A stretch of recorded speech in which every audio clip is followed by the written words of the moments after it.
లడ్డు చేసే పదార్థాలు చేసే విధానం చూపిస్తండి.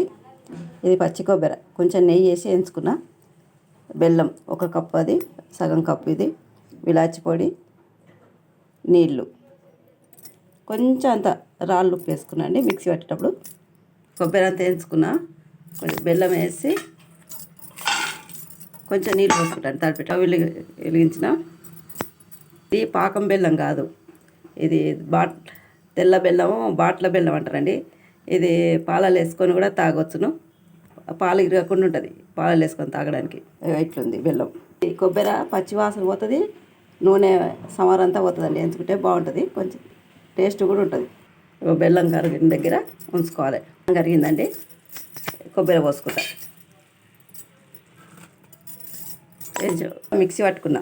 బెల్లం వల్ల బాగా ఉడకాలండి. ఉడికితే కొబ్బరి పట్టుకొని టేస్ట్ వస్తుంది.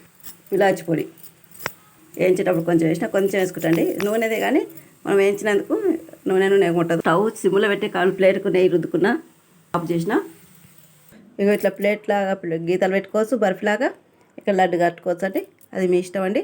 చల్లారినాక ఇట్లా లేచి వస్తాయి మంచిగా. ట్రై చూసే వాళ్ళందరికీ థ్యాంక్స్ అండి.